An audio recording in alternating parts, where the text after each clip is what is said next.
Alléluia. Alléluia. Est-ce qu'on peut applaudir la louange? Amen.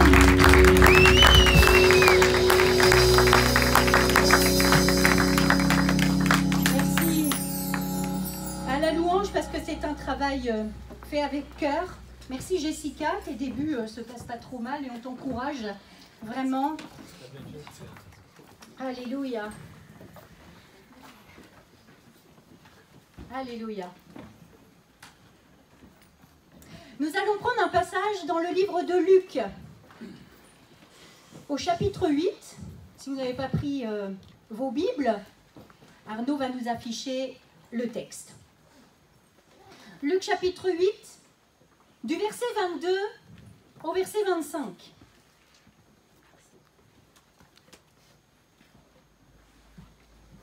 La Bible dit: un jour, Jésus monta dans une barque avec ses disciples. Il leur dit: passons de l'autre côté du lac. Et ils partirent. Pendant qu'ils naviguaient, Jésus s'endormit. Un tourbillon fondit sur le lac. La barque se remplissait d'eau. Et ils étaient en péril. Ils s'approchèrent et le réveillèrent en disant: Maître, Maître, nous périssons. S'étant réveillé, il menaça le vent et les flots qui s'apaisèrent, et le calme revint. Puis il leur dit: où est votre foi? Saisis de frayeur et d'étonnement, ils se dirent les uns aux autres: quel est donc celui qui commande même au vent et à l'eau, et à qui ils obéissent? Jésus était à un endroit où il venait de prêcher la parole devant une grande foule. Il venait de parcourir un bout de chemin avec ses disciples et pour arriver à cet endroit précis. Son ministère venait de démarrer. Il n'y avait pas longtemps que Jésus s'était lancé dans le ministère. Il allait de ville en ville, de village en village pour annoncer la bonne nouvelle et opérer les miracles qui l'accompagnaient. Il enseignait ses disciples, il a commencé à parler en paraboles. Lorsque nous voyons le ministère de Jésus, nous nous rendons compte que la vie du ministère de Jésus est un ministère itinérant. La vie de Jésus est une vie itinérante. Et ces disciples qui ont accepté, non par contrainte, mais par choix de suivre Jésus, ont dû aussi s'adapter à ce mode de vie. Et eux aussi ont eu un mode de vie itinérant alors qu'ils étaient plutôt sédentaires. Ils avaient un travail, ils avaient une vie, mais ils ont suivi de suivre Jésus et eux aussi ont eu une vie en mouvement. Le Seigneur Jésus, c'est ce qu'il fait avec nous aujourd'hui. La vie d'un chrétien, c'est une vie d'itinérant. Même si nous sommes dans un endroit particulier, notre marche avec le Seigneur, elle est en mouvement. Donc nous aussi, notre vie spirituelle, c'est une vie itinérante. Jésus, et d'ailleurs nous parfois on a du mal à suivre cette vie en mouvement, effectivement il faut la suivre. Et si on sent qu'à un moment donné on n'est plus en mouvement, qu'on est bloqué quelque part, c'est qu'il y a un problème. Jésus pourtant nous dit quoi? Passons de l'autre bord. Jésus dit passons de l'autre bord. Jésus venait de terminer de prêcher à ce moment particulier de la journée, c'était la fin de la journée.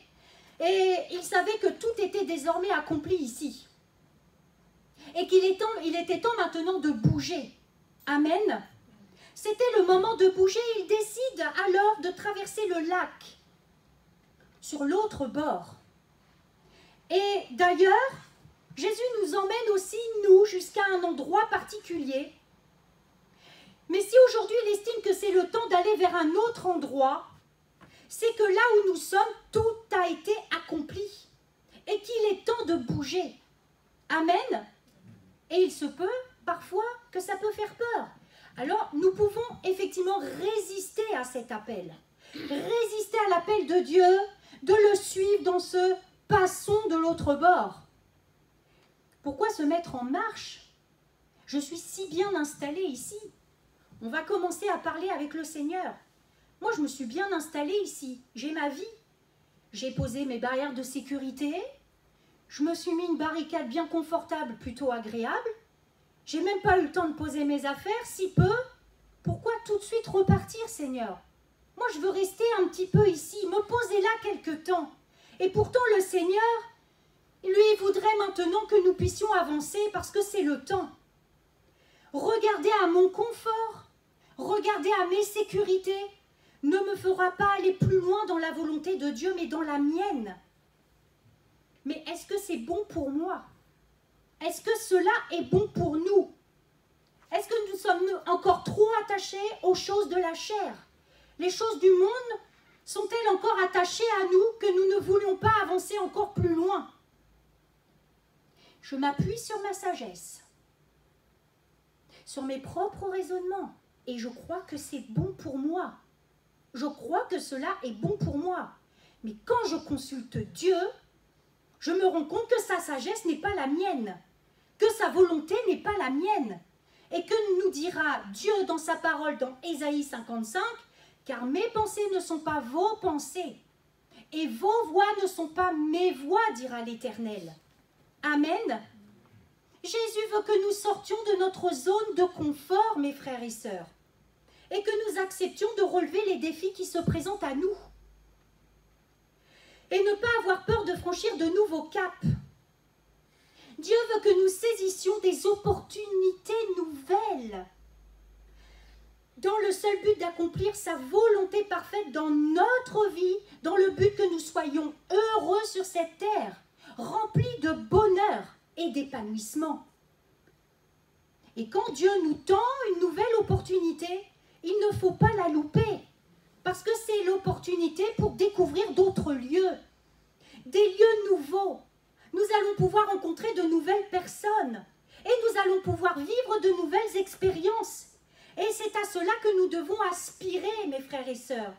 C'est ne pas rester installés quelque part où nous ne bougeons plus, mais nous devons aspirer à avancer à la découverte de ce que Dieu a projeté pour nous.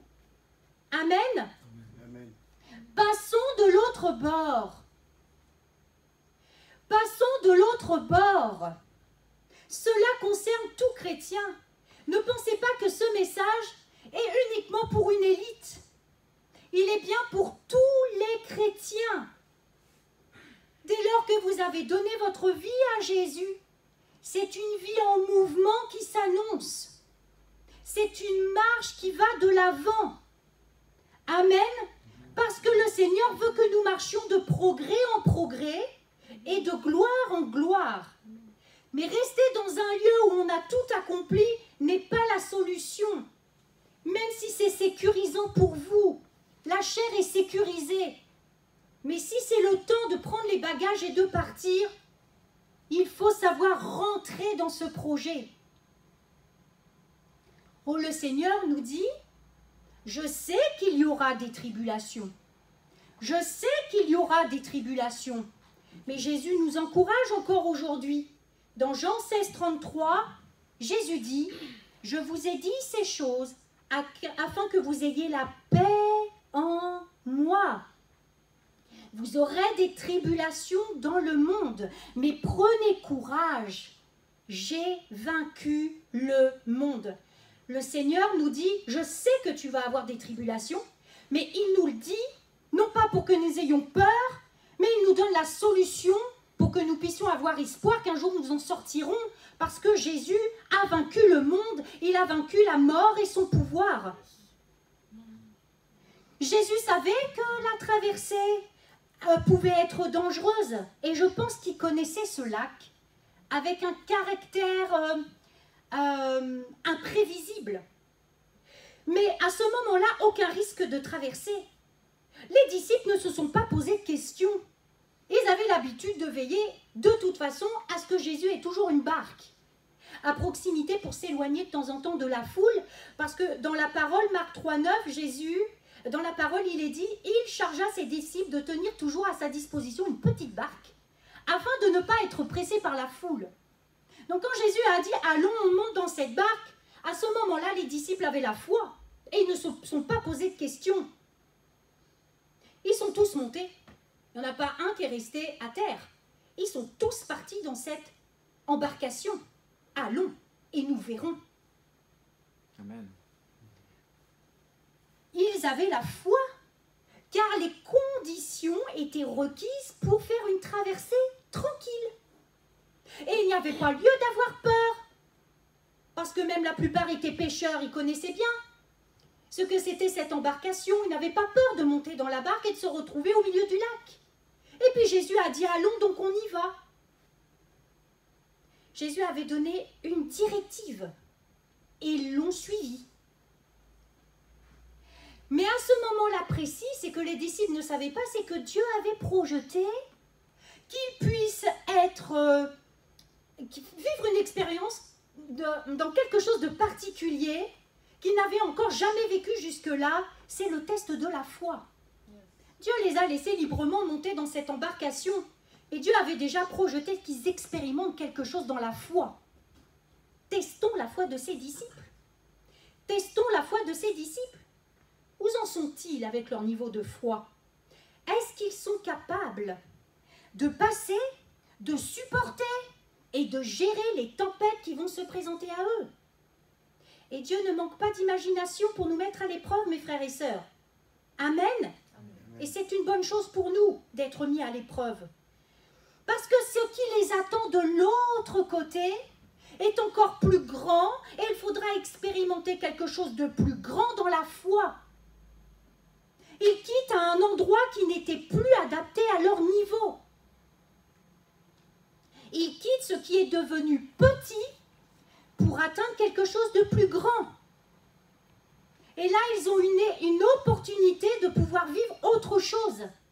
Mais pour cela, il fallait qu'ils soient mis à l'épreuve. Nous avons des opportunités de courir vers le plus grand. Et cela a un prix. Amen. Amen. Jésus sait qu'il y aura des moments qui vont nous submerger. Jésus sait tout, il connaît tout. Rien n'est caché à ses yeux. Il connaît notre vie par cœur. Il la connaît même mieux que nous. Le Seigneur sait qu'il va y avoir des moments où nous allons être submergés. Mais nous ne sommes pas plus grands que le Maître. Et le Seigneur nous le rappelle dans sa parole dans Jean 15, 20 et 21. Souvenez-vous de la parole que je vous ai dite. Le serviteur n'est pas plus grand que son Maître. Et s'ils m'ont persécuté, ils vous persécuteront aussi. S'ils ont gardé ma parole, ils garderont aussi la vôtre. Mais ils vous feront toutes ces choses à cause de mon nom, parce qu'ils ne connaissent pas celui qui m'a envoyé. Et d'ailleurs, c'est pour cela que Jésus prie pour ses disciples. Amen. La mission était grande pour les disciples de suivre Jésus à ce moment-là. Mais Jésus prenait toujours le temps de prier pour ses disciples. Et il dira à Pierre dans Luc 22, « Simon, Simon, Satan vous a réclamé pour vous cribler comme le froment. Mais j'ai prié pour toi, afin que ta foi ne défaille point. Et toi, quand tu seras converti, affermis tes frères. » Amen. Jésus intercède pour nous. Il est assis à la droite du Père et intercède pour nous. Romains 8, 34, qui les condamnera? Dira le Seigneur.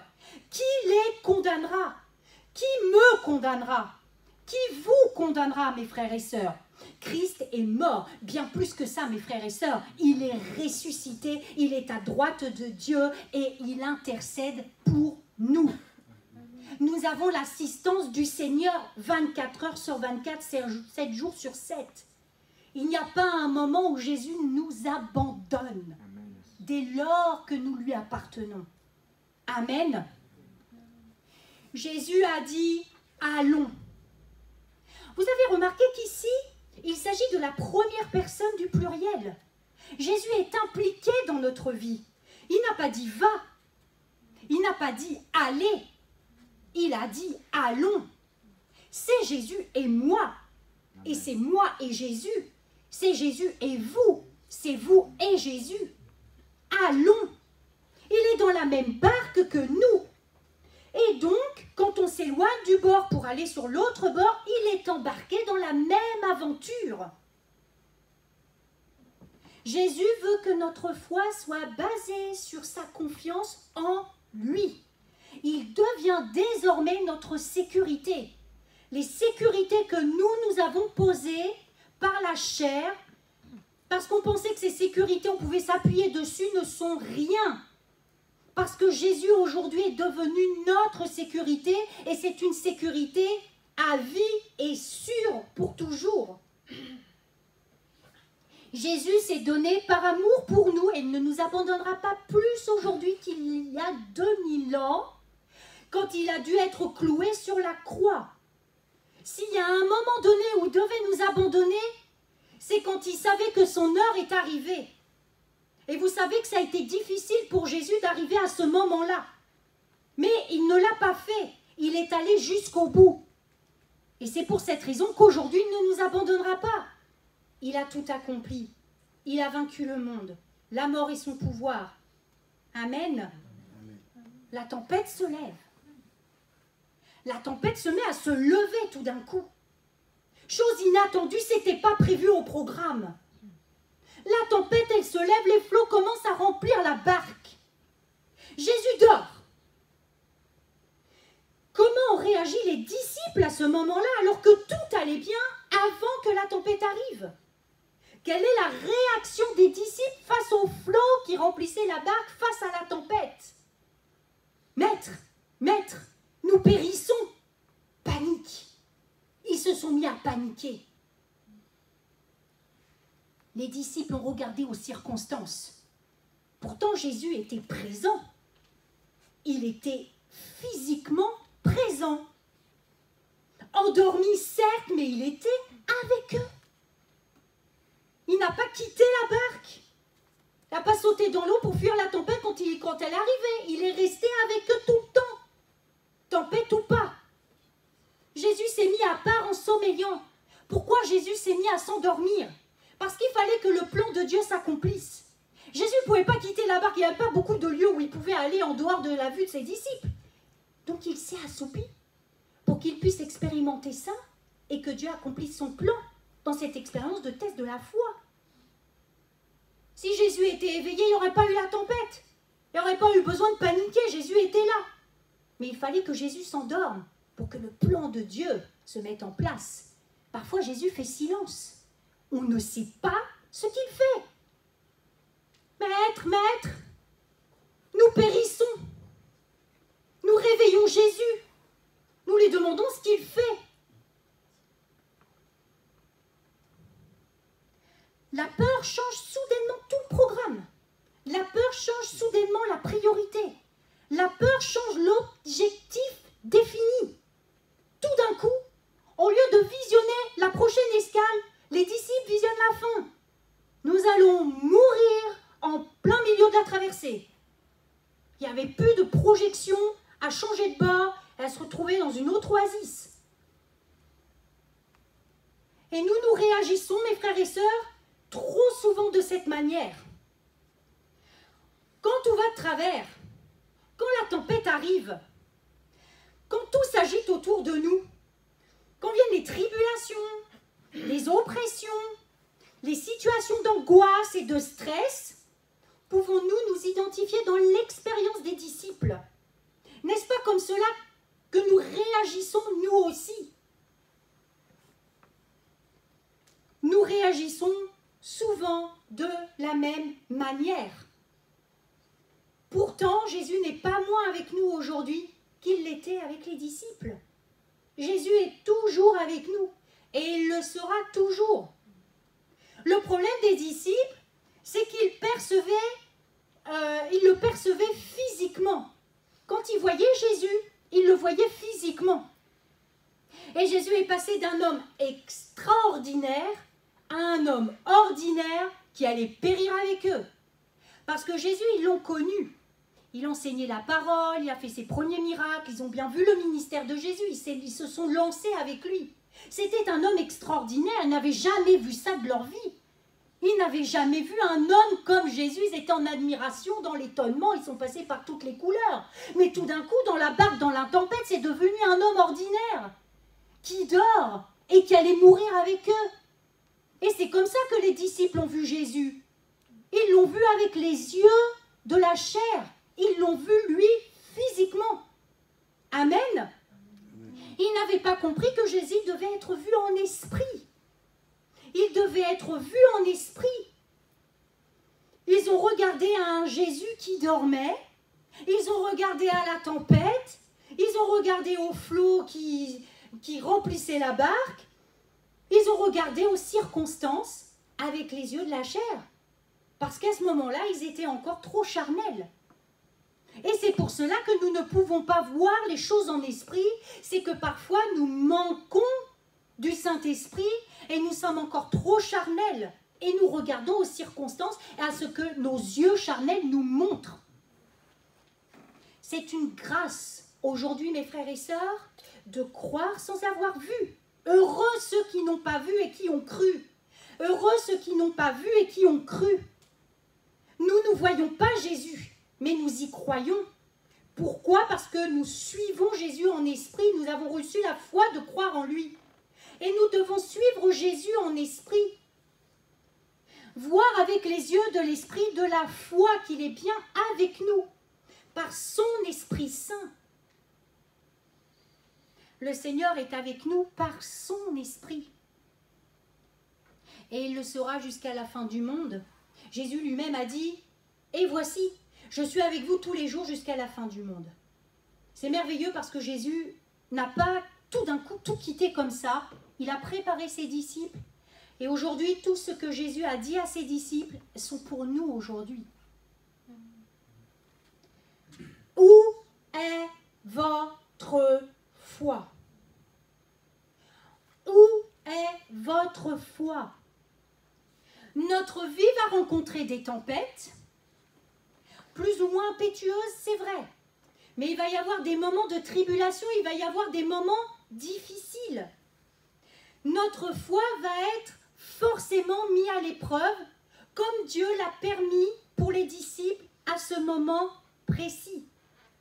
Cela va nous demander de nous appuyer sur la parole de Dieu,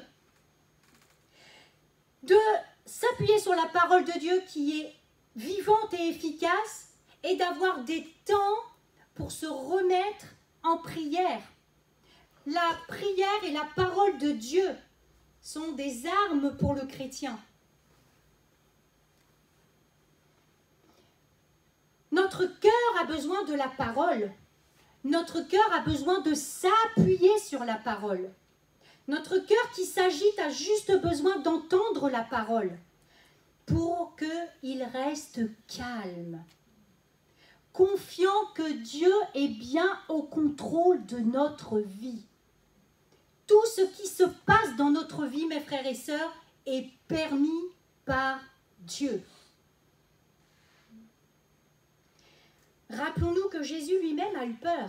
Et s'il y a bien quelqu'un qui peut nous comprendre, c'est Jésus. Qu'est-ce qui s'est passé au jardin de Gethsémane?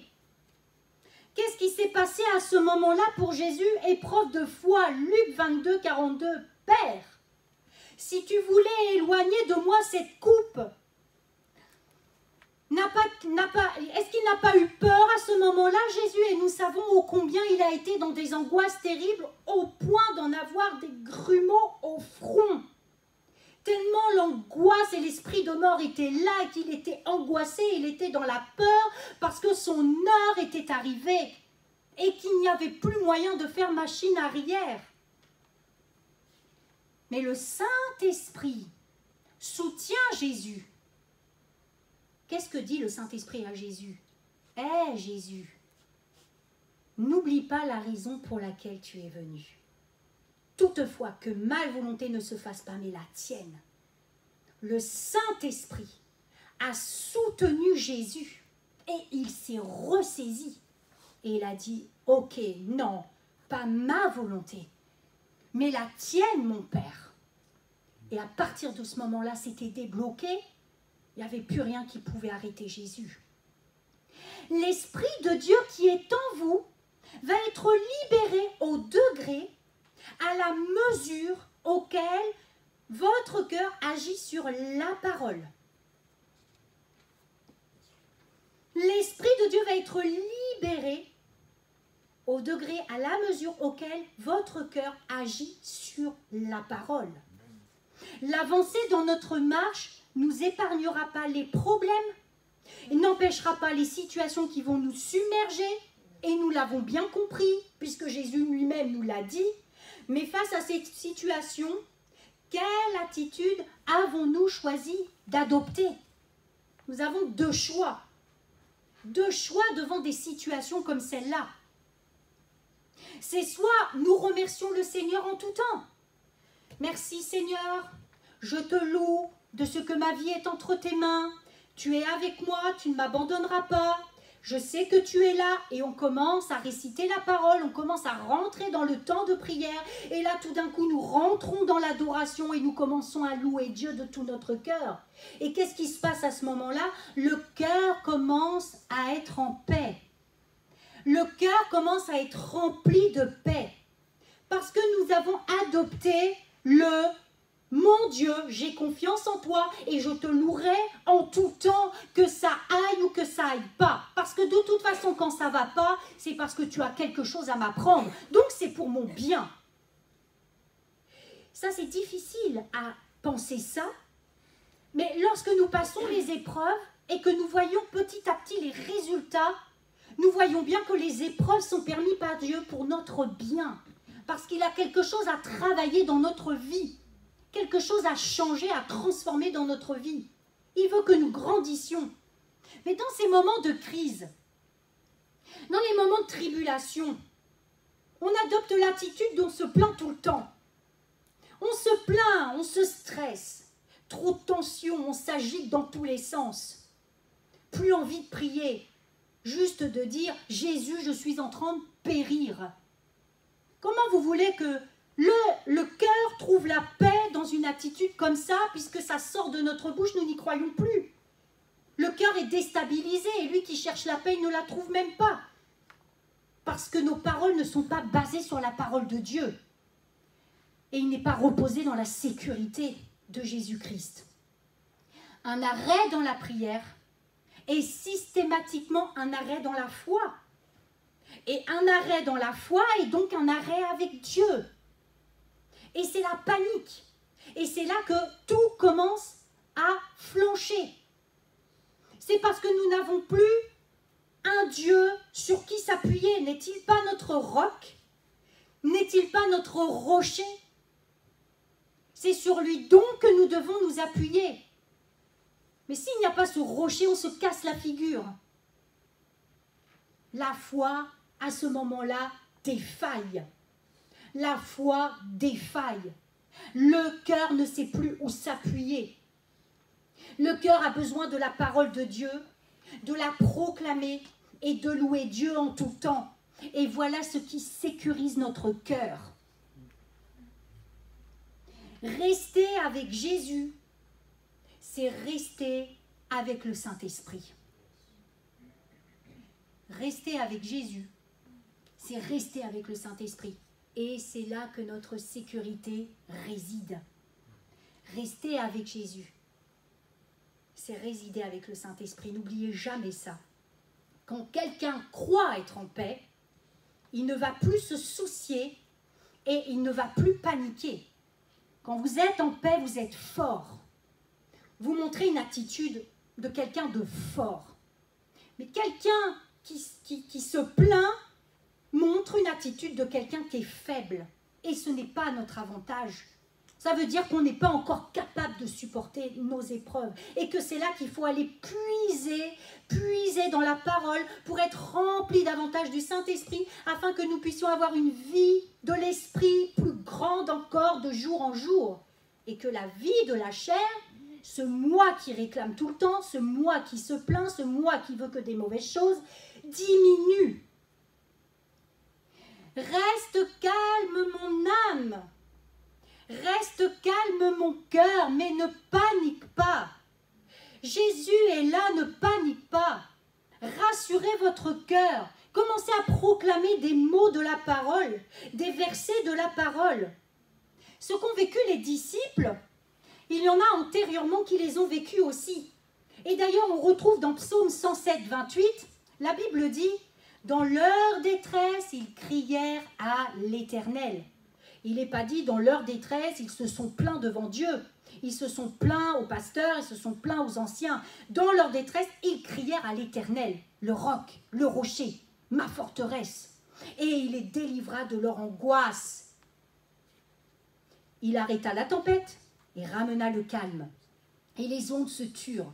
Ils se réjouirent de ce qu'elles s'étaient apaisées et l'Éternel les conduisit au port désiré. Amen. Les disciples ont vécu ce que d'autres ont déjà vécu. Et ce que les disciples ont vécu, nous le vivons aussi. Où est votre foi? Dans ces moments, alors que l'on pensait avoir réglé le problème de manque de foi, où est-elle maintenant qu'il y a la tempête qui se présente? Avons-nous réellement réglé ce problème de foi au final? Est-ce qu'elle est aussi élevée que nous le pensons? Gloire à Dieu que Dieu nous teste encore dans notre foi pour voir que nous n'avons pas encore réglé ce problème et qu'il veut nous faire grandir dans la foi. Mettons nos regards dans la parole. La parole, elle se médite. Ce n'est pas un livre banal, ce n'est pas un livre de chevet. Ce n'est pas un livre passe-temps qui raconte de belles histoires. La parole est vivante et vraie et elle se médite. Il faut que nous la méditions et ce que nous lisons dans la parole, il faut la retourner et retourner afin qu'elle fasse son œuvre et afin qu'on puisse entendre et lire la parole comme une révélation. C'est ça la méditation, c'est d'apporter la parole que nous lisons en révélation et méditer ce qu'au fond Dieu a voulu nous dire au travers de ça. Et une fois que le cœur rumine cette parole, alors une fois qu'il la digère, il la comprend, il se sent bien. Plus nous méditons, plus nous agissons en fonction de la parole. Et la parole qui est vie et efficace, donc elle a un impact sur nous encore aujourd'hui. Elle se médite jusqu'à ce qu'elle devienne révélation. Sinon, le cœur fera forcément ce qui lui plaît et non pas ce qui plaît à Dieu. Et la prière, c'est dans les deux sens. Nous nous adressons à Jésus. Et dans les moments particuliers d'épreuve, on demande, mais on ne l'écoute pas. Il faut savoir se poser et écouter le Seigneur Jésus. Pourquoi Dieu nous fait passer par cette situation? Et on se rend compte que tout d'un coup, au lieu de laisser le Saint-Esprit guider le temps de prière, c'est la situation qui dicte la ligne de conduite. On ne parle que de notre problème dans la prière. On ne prie plus pour le réveil, on ne prie plus pour ceux autour de nous, pour les perdus. On ne tourne que le problème sur notre problème. Ça ne sert à rien parce que le Seigneur connaît tout et il connaît notre problème. Et le problème, c'est que plus on parle, et moins il y a de temps pour le Seigneur de nous parler. Dans ces temps de prière, il faut aussi demander au Seigneur le discernement, recevoir le discernement de ce que signifie exactement cette épreuve. Que veux-tu m'apprendre, Seigneur? Il faut discerner l'épreuve qui s'avance devant vous. Il faut discerner pourquoi elle est là. Qu'est-ce que tu veux faire de particulier dans ma vie? Dieu sait tout. Apprendre à le louer en tout temps parce que de toute façon, il sait tout. Il connaît notre situation. Il est important d'atteindre un autre niveau maintenant à ce niveau-là. Dieu veut que nous atteignions un autre niveau. Et il ne veut plus que nous soyons un chrétien sans aide. Parce qu'un chrétien sans aide, c'est un chrétien qui n'a pas le Saint-Esprit pour le soutenir dans les moments d'épreuve. Et si nous voulons passer sereinement, paisiblement ces moments d'épreuve, nous avons besoin du Saint-Esprit. Ça nous sera beaucoup plus facile que d'essayer de la gérer par nos propres forces. Jésus a bien envoyé le Saint-Esprit pour qu'il soit notre aide et il nous enseigne toutes choses aujourd'hui. Il est là pour ça, il a pris le relais de Jésus qui devait monter au ciel. Et le Saint-Esprit s'est répandu pour qu'aujourd'hui, le Saint-Esprit nous enseigne toutes choses. Recherchons davantage le Saint-Esprit. Et si vous êtes dans une église qui prêche le Saint-Esprit, qui vit le Saint-Esprit, qui manifeste le Saint-Esprit, qui prêche le Saint-Esprit, vous ne pouvez pas passer à côté. Parce que nous, les ministères ou les jeunes en formation, quand on va d'église en église et qu'on commence à voir des portes qui s'ouvrent et qu'on voit les états des églises à l'extérieur, il y a du travail et ils n'ont pas cette notion du Saint-Esprit et ils vont mal. Mais nous avons la grâce de pouvoir accéder au Saint-Esprit ici, dans cette bergerie. Nous ne nous verrons plus seuls dans la barque. Enfin, nous verrons Jésus en esprit, nous dirons, mais je ne suis pas seul. Jésus a bien dit, allons, donc il est avec moi. Et qu'est-ce qui s'est passé par la suite? Nous avons lu jusqu'au verset 25 et verset 26.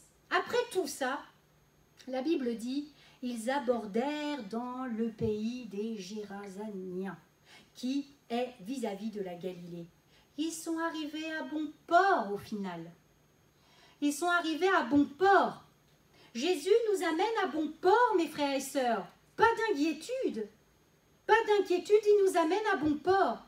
Et quand on lit tout ce qu'ils ont pu expérimenter par la suite, ça valait la peine de vivre ça. Parce que ce qu'ils avaient déjà vécu avant et ce qu'ils ont vécu après était encore plus glorieux. Et il fallait qu'ils passent par cette expérience.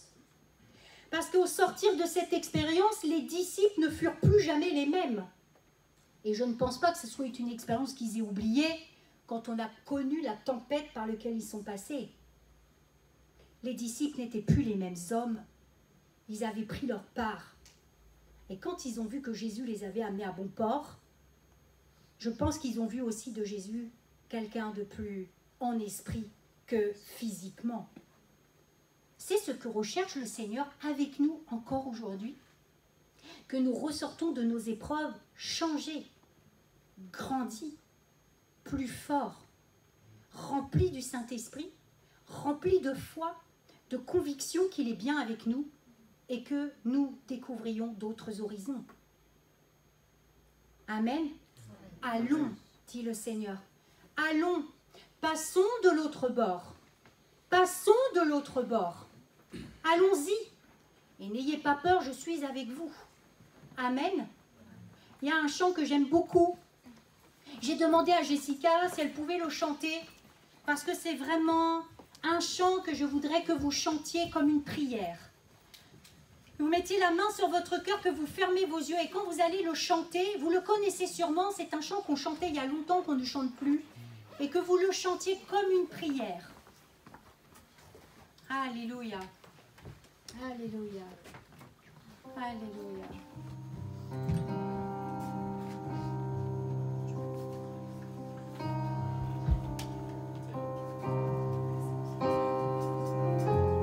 Vous pouvez vous lever, mes frères et sœurs, et chantez-le de tout votre cœur.